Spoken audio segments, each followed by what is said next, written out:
Welcome to Cross-Border Tax Talks, where we discuss the latest trends in international taxation, from U.S. tax reform 2.0 to the world's most impactful geopolitical developments. I'm Doug McHoney, PwC's U.S. International Tax Services leader. You can find these podcasts on YouTube at youtube.com/Doug McHoney. On this week's episode of Cross-Border Tax Talks, we're recording in front of a live studio audience from Dana Point, California at PwC's 5th Annual International Tax Conference. Today, I'm excited to have Dr. Alexis Crow back on the podcast. Alexis holds a PhD from the London School of Economics and leads PwC's geopolitical investing practice, helping companies and asset managers with global investment decisions. Alexis, welcome back to the podcast. Thanks for having me. Delighted to be here.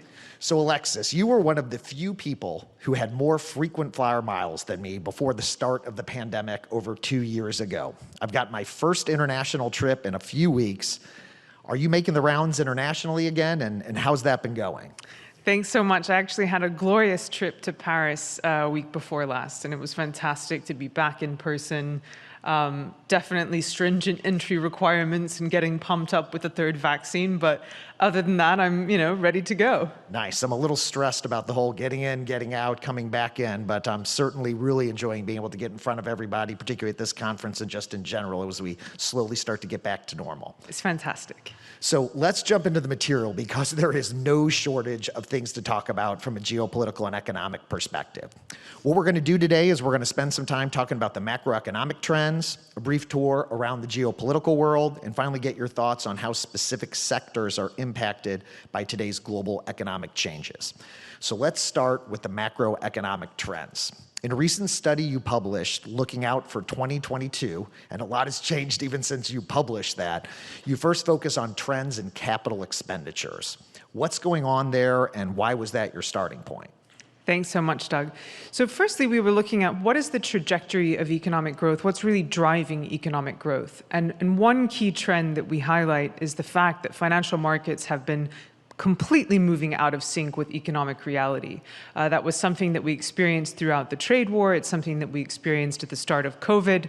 And certainly it's something that we've experienced despite the asynchronous reopenings of the economy across the globe. And one of the reasons for that is the liquidity paradigm, and investors and market participants really focusing on the ability for central banks to continue to provide an exceptional support.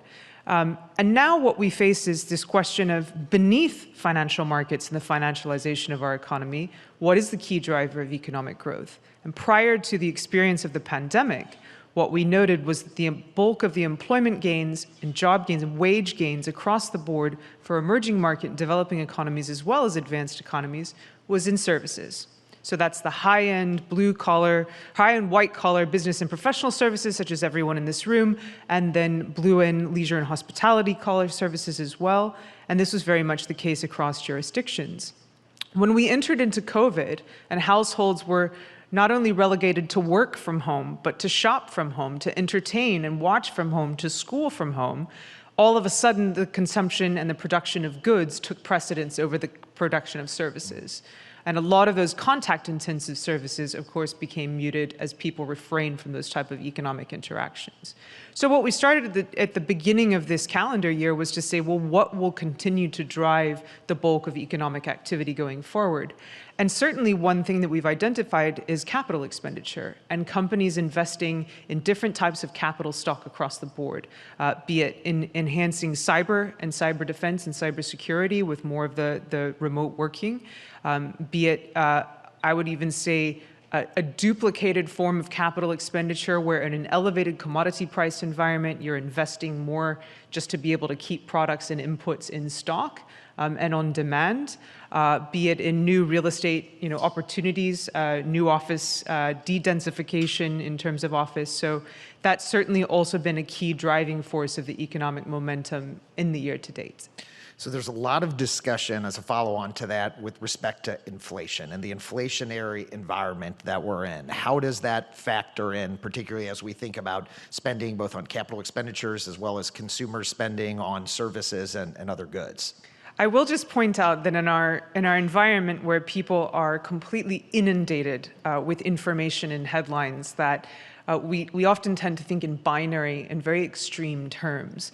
So it's either double-digit inflation back to the 1970s or low to negative interest rates. Right. And there, shall the two meet. And so I think what we're looking at is even in the robust debates that some of the more hawkish Fed officials have had, with Chairman Powell, et cetera, have all still been, not a market departure beyond that 2% at price stability point.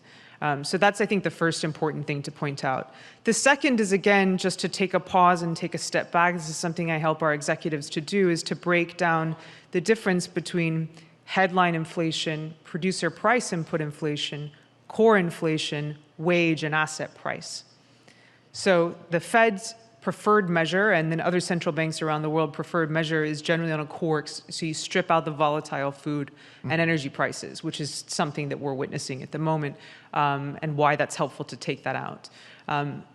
In considering the headline environment firstly, and those volatile food and energy prices, we've witnessed a completely whipsaw approach in commodity markets since the start of COVID. On the supply side, oil supply and oil production actually dropped by the largest amount in post-war record, just at the beginning of the crisis. On the demand side, we also saw the lowest amount of carbon emissions ever historically on record in 2020. Just gives you an indication of the shock to demand. You and I weren't flying around the world. Nobody was leaving their house. Yes. Exactly. So there was a complete cessation to mobility, resulting in a complete shock to demand. Then, as we started to see the reopening of the economy on the demand side, I think many market participants were shocked at the fact that we had such resurgent and robust demand and mobility in different pockets. We even saw that with Omicron, which was meant to dent oil demand, and we certainly did not witness that at the end of 2021, start of 2022. On the supply side as well, if we think about not only liquid fuels, but also the other types of commodities, such as metals, such as food prices, such as food materials, we've also witnessed shocks in bottleneck to supply, which has forced many economists to actually downgrade their outlooks for Germany, the Eurozone as a whole, the United States for their economic growth, as relying upon consumption and inputs to manufacturing. We've also witnessed climate-related events washing out literally China's supply of coal in some key jurisdictions, creating excess rainfall in some jurisdictions, as well as drought in others, contributing to this exacerbated food price environment. That's passed through into discretionary income. Vegetable prices jumped by 32% year on year in China at the end of last year. We've certainly seen, policymakers in the United States focus on the pockets of food security and food deserts that the lowest income households face in the US. That also dents the economic forecasts in terms of consumption driving economic growth.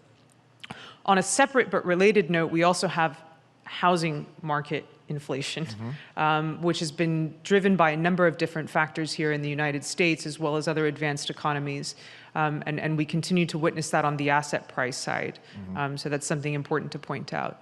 We also face this elevated producer price input inflation, where in the United States, year on year, we just hit 10% growth. We also hit inflation 9.3% in Japan year on year in producer price input. So again, contributing to that almost duplicated CapEx environment where companies are needing to invest such an extraordinary amount just to be able to keep inputs on stock.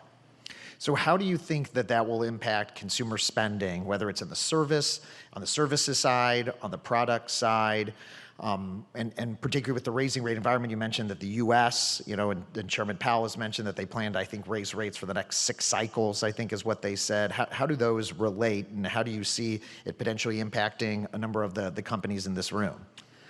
Sure. Well, I think, firstly, with regard to consumer spending, what we look at on a macro basis is where do you have the economies that are most reliant on consumption as a driver of economic growth. So the United States standing at about 70%, that's certainly concerning. I'm more concerned about energy price shocks here than I am really on across the food basket and transportation costs. And we can come to that when we talk about the commodity price environment. But China is also an economy which is navigating toward more consumption oriented. But this elevated price environment that we've mostly witnessed has been associated, with the exception of a few key categories at key times, is associated with goods. And that almost back to the future anachronistic consumption of goods and production of goods being curtailed. So it's not necessarily related to the services environment. Even if you look at inputs to services-oriented activity in the United States, it's muted. So that, I think, is important to be able to point out. Now, we're talking in the kind of COVID pandemic lens. Now we've entered into new territory, which we've identified since I think autumn of last year as being potentially calamitous, not only to financial markets, but to economic growth, with regard to the input of Russia to global oil markets and natural gas markets. And that is a completely different territory. Right. We're going to come back to that because I know that's on a lot of people's minds. Before we go there, however, one other thing that you talked about was supply chains. And I think the last time that you were on the podcast, we talked about the trade war that was going on and really how that environment had really upset the supply chain. And then we have the pandemic and a number of other macroeconomic events that have really caused a lot of our clients and taxpayers to think about the entire supply chains, looking for alternatives, looking for near sourcing. What are you seeing in that respect in the supply chains, particularly as we think about with the crisis and the war going on in Ukraine, and what are you seeing from a supply chain perspective?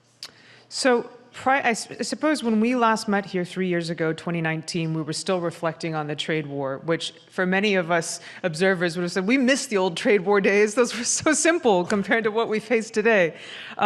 What I would say that what we conceded then and recognized then was that despite the trade war, we've witnessed anything but deglobalization.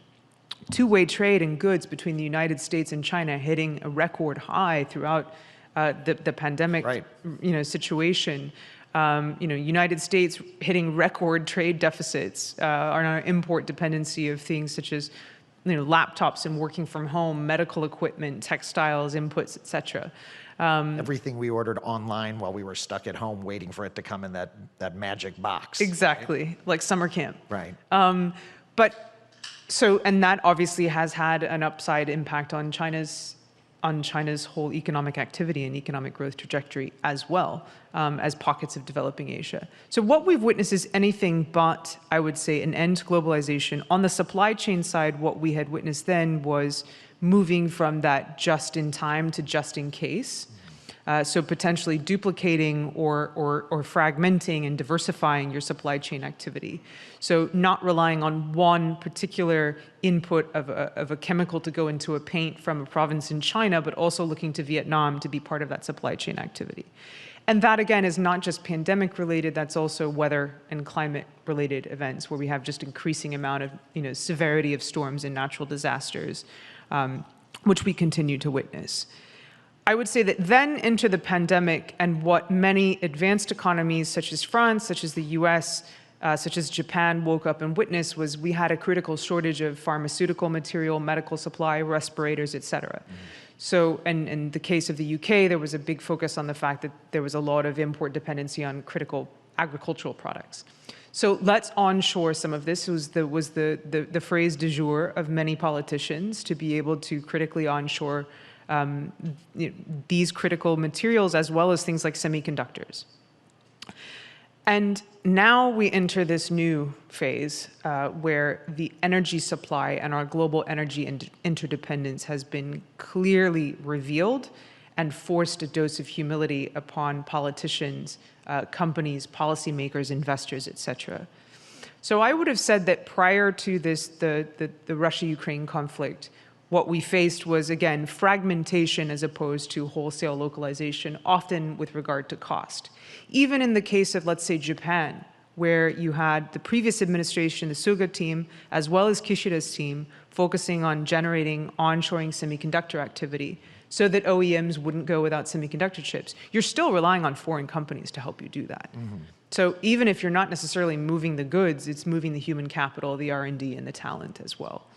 So we were still living in a globalized world. I would say now, with this current crisis, that is forcing everyone not only to realize the extent to which we're still in the old economy with regard to fossil fuels, but the extent to which we are tied at the hip with other countries around the world. And that is probably going to force a big rethink. Certainly, it will catalyze a growth of domestic renewable energy capacity.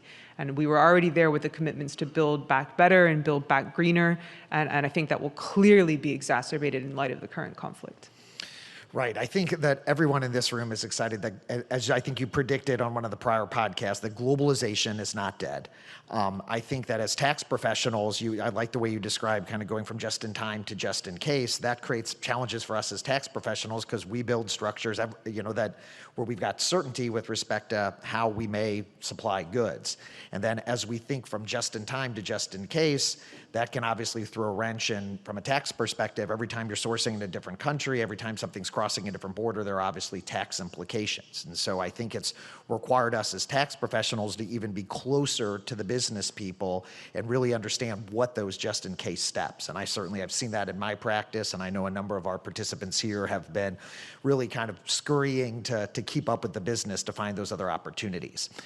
One of the other things that we've been spending a lot of time on, both within PwC as well as our clients and people all over, is the Great Resignation and labor market dynamics. And we talked a little bit earlier in the conference today that this isn't just a US phenomenon. The labor market dynamics and the Great Resignation is a global phenomenon. Talk a little bit about that and how is that impacting the global economy? I would actually not agree with what was agreed today. Okay. I think okay. The Great Resignation is a predominantly US phenomenon when we look at direct labor force participation rates across geographies. And part of the reason for this in the United States, in contrast with many of the other jurisdictions represented in the room, is we do not have the job retention schemes in place that many other OECD countries have, many other Asian countries have, even Latin America that follows more of an EU common law trajectory. And so what we had in the United States and labor markets in the wake of the GFC and in the wake of COVID was creative destruction. And so we saw a lot of actually extraordinary amount of job creation happening at the same time as job decimation, because when a worker got phased out of a hospitality job, that worker might have gone and gotten higher pay in a logistics and warehousing job, which were suddenly in demand. Mm-hmm. By contrast, in France, you actually see the highest labor force participation rate since the data's been taken. And so it looks different from different geographies. What I think probably many in this room are experiencing as managers of talent, and what we as PwC and other companies, is a burnout in the white collar services end of the spectrum. That is not unique. And I think for that specific part of the sector, I would say that the glamour of being in California talking on a podcast is severely curtailed by 2 years of sitting at your desk in your sweats. Absolutely. And I would say that the burnout's happening across the age spectrum. We actually saw 5 million people take retirement in 2020 in the US labor market. Extraordinary numbers, people just taking early retirement. You're seeing people step out of the labor force, like a baseball metaphor, to be able to just jockey into a different position. So moving from one bank to another for higher pay, moving from one logistics company to another for higher pay.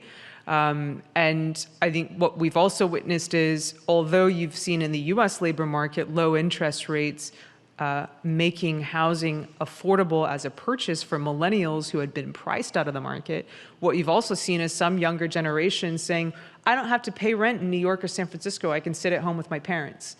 And so to incentivize those people back out of the labor market is one thing. Mm-hmm. What I would say that connected to the wage inflation side of things is, again, if you look at wage inflation across the EU and across the Eurozone, it's very muted. It still hasn't recovered from the European sovereign debt crisis days. In the US, this is a very different phenomenon where in traditional economics, you're incentivizing, as an employer, you have to incentivize labor to come back into the labor force. Mm-hmm. So this is something very unique that we're witnessing at the moment. What I would say is that for the first time since the decline of unions in the United States, labor is having pricing power vis-a-vis the employer. Right. There's another dynamic to this, which as we face these waves of the virus and varying degrees of caution on behalf of people engaging in economic interactions, plus associated government lockdowns, is the role of the office with regard to retaining talent. And this is a live debate we have. And PwC has been flexible since I joined the firm 7 years ago, which I think is a positive thing because it allows people to be able to manage life and family life, et cetera, in a way that was certainly inconceivable with my previous employer.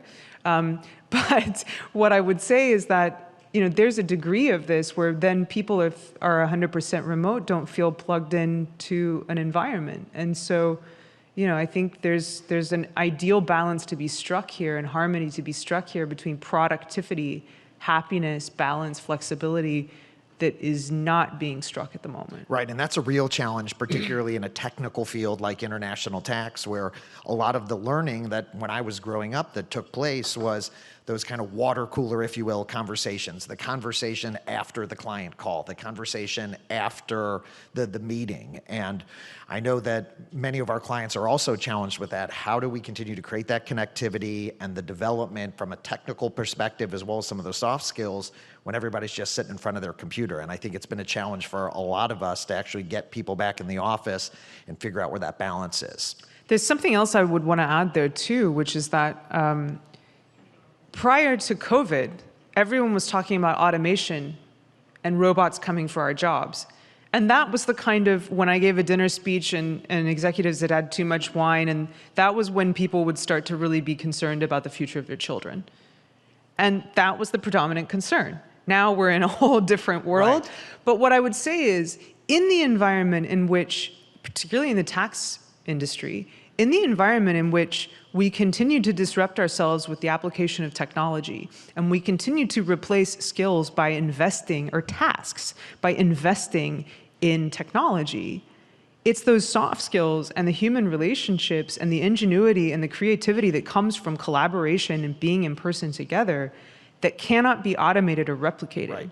And that's what I think COVID was a stopgap measure and the telecommunication were a stopgap, but that's where we need to keep investing in the development of those soft skills. Absolutely. All right, so let's go back to, you've already talked a little bit about commodities and really wanted to take a brief tour around the world of how geopolitics are playing a major role in the macroeconomic environment. And we obviously, at this point, have the largest land war in Europe since World War II in Ukraine, and a significant impact on energy and overall commodity prices. So talk a little bit about that, and what do you see in your crystal ball as this conflict continues to take shape? So firstly, I think it's important to point out that we're seeing this play out in real time today with the EU discussion on the import ban. Russia's role in global commodity markets cannot be underestimated. There is a rule of thumb in oil prices that for every 100,000 barrels of oil supply you take off the market per day, the price can move by a $1.10 differential.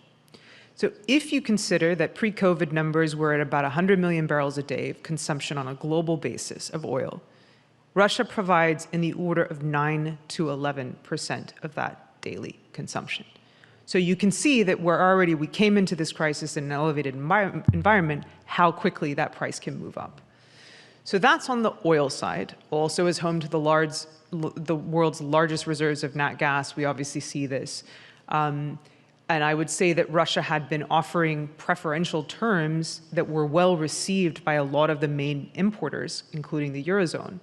And the ability to pivot away from that is going to take massive investment into infrastructure. The U.S. in pumping out its bountiful shale gas reserves, still faces a significant cost from shipping, liquefaction, regasification, which some importers didn't necessarily want to pick up. There is one gas field alone that provides 9% of Japan's daily nat gas consumption. That's extraordinary. So I think it's important to point that out.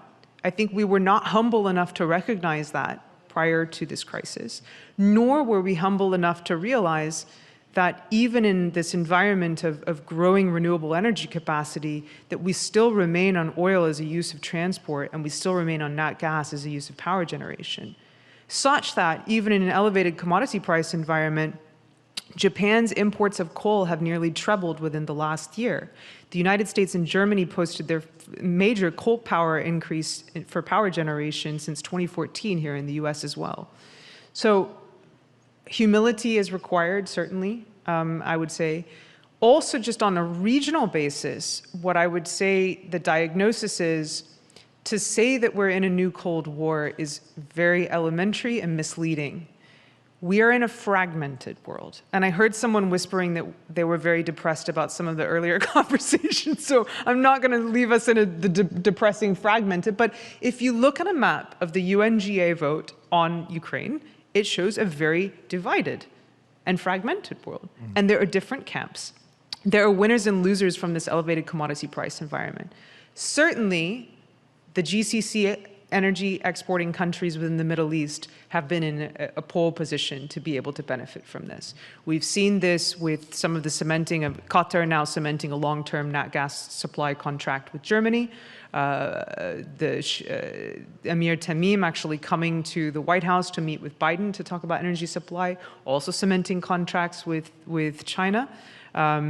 What we've also witnessed are, Saudi Arabia actively engaging with China as well as with other countries across the globe. And so that's certainly, I think, a dynamic that's important. That's also happening contemporaneously with the United States withdrawal from the region, where with one of the largest oil fields in the world in the Permian Basin, the US had taken a step back from the region. And I think that was also underscored by the Abraham Accords and the normalization of ties between the UAE and Israel.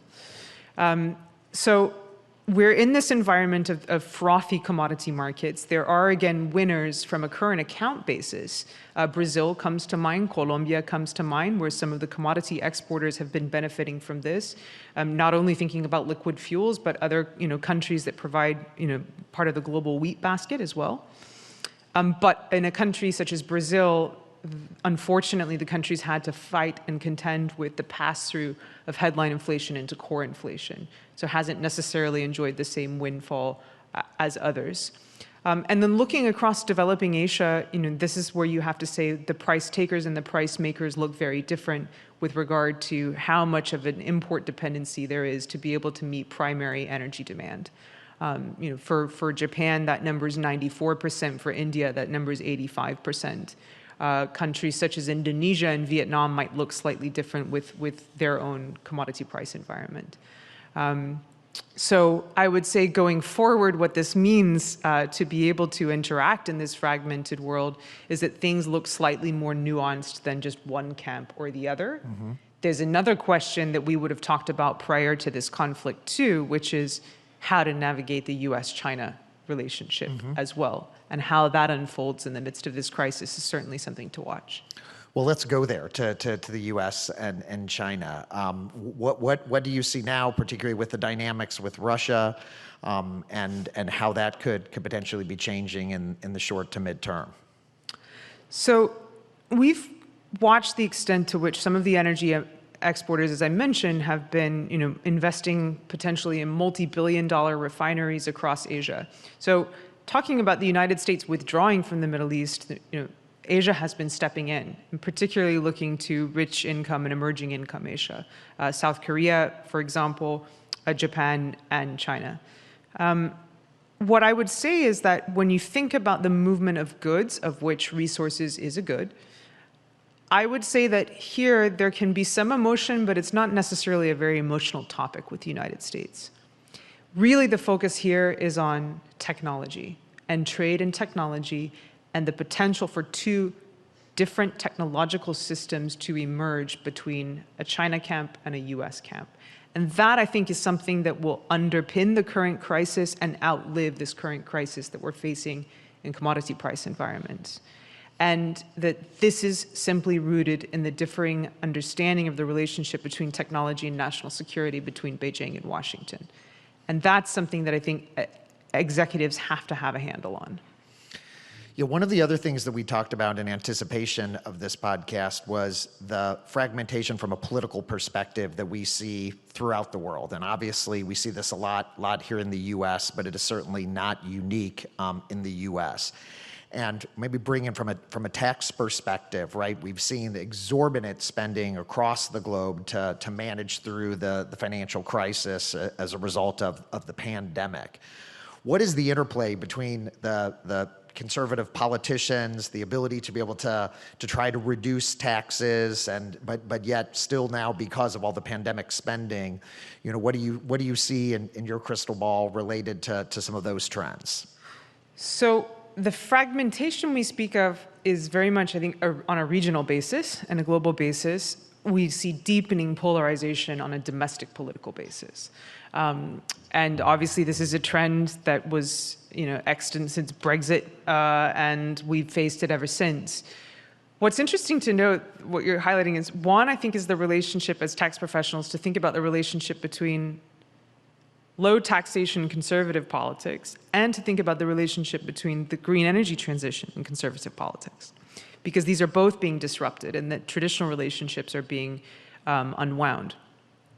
On this kind of outlook, we forecasted for 2022 would be the referendum on COVID, because you were looking at a moment in which governments were going to unwind a lot of this shock and awe fiscal firepower. Now, actually, that locus is being translated from recovery to shielding households from a rise in energy costs, if you have the fiscal space. But nevertheless, unwinding a lot of the shock and awe fiscal firepower, and then a moment when people were coming out of their homes and really voting on how COVID was handled in their own jurisdictions. And I speak as a New Yorker when I say that I think New Yorkers felt relatively happy with the way that it was handled, even though we were, at the height of the cases, et cetera. And we were unique. There weren't many other people from any other municipalities or jurisdictions that I spoke to that were content with the way the crisis was handled where they lived. So that means you're voting with their feet in a very strange economic environment as well, with a lot of uncertainty. So what we've seen in key jurisdictions starting in 2022 is this increasing polarization. In Brazil, the center is not holding between Bolsonaro and Lula.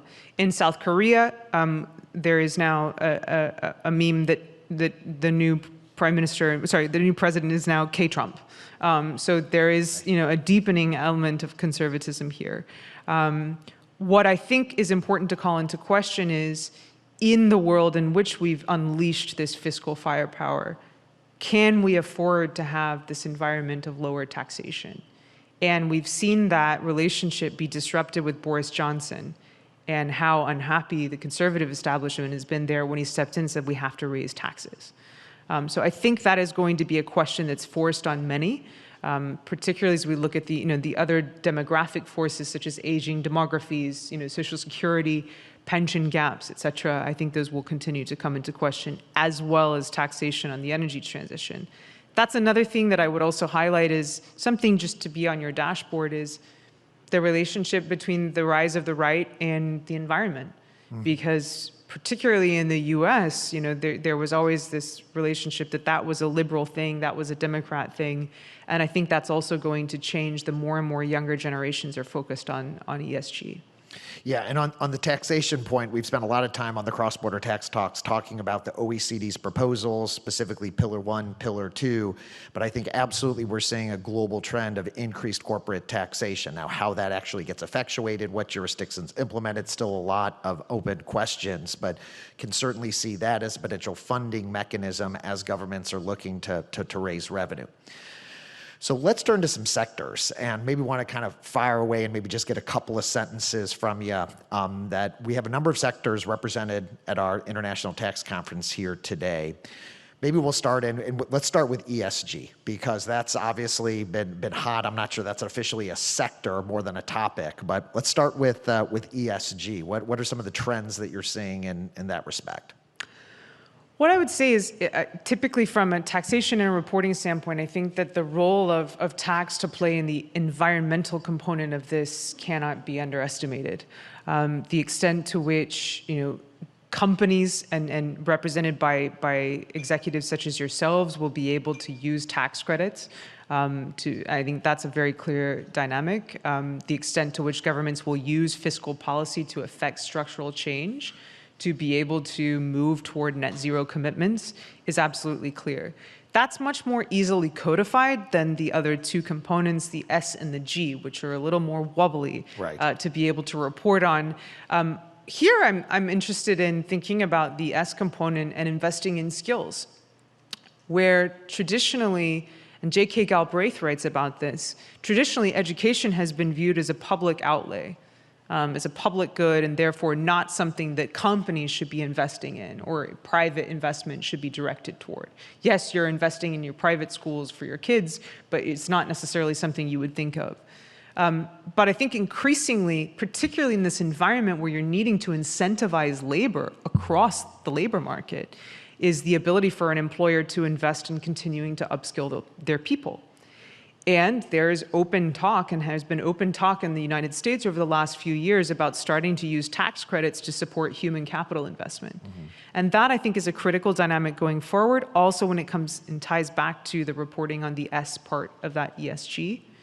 The governance component is something that's very dear to my heart, and I would even say that what we're looking at and identifying is what is the next big thing with regard to even reducing the gender gap in wealth, in employment, in pensions, in wages, et cetera. And I think that will increasingly, we're seeing that being reported today in the US and across geographies need to be reported on as well. Okay, so a little speed round here at the end because we're getting tight on time.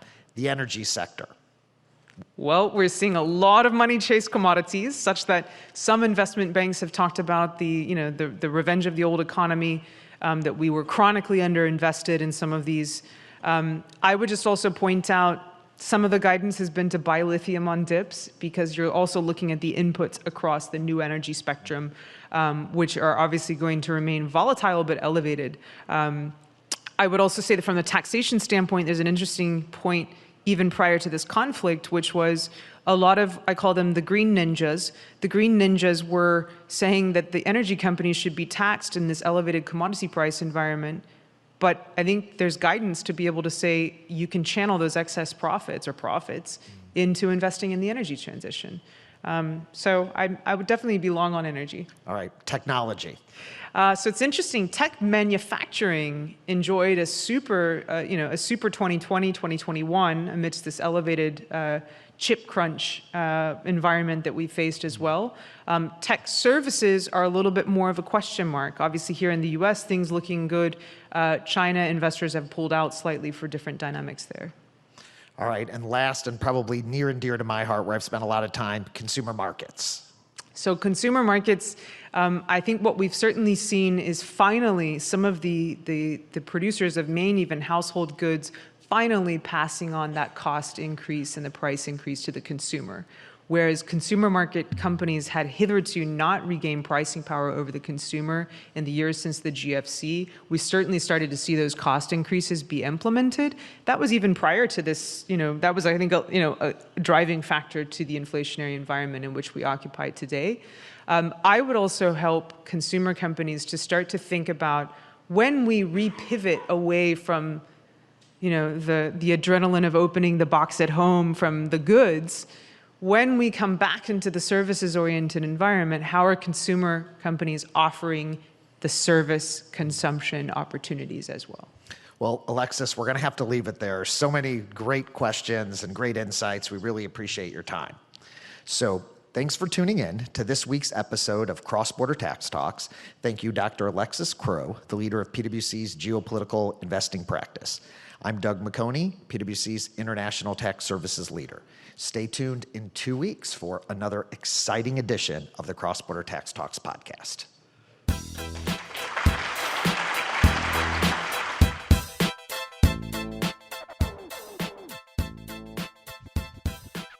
This podcast is brought to you by PwC, all rights reserved. PwC refers to the U.S. member firm or one of its subsidiaries or affiliates and may sometimes refer to the PwC network. Each member firm is a separate legal entity. Please see www.pwc.com/structure for further details. This podcast is for general information purposes only and should not be used as a substitute for consultation with professional advisors.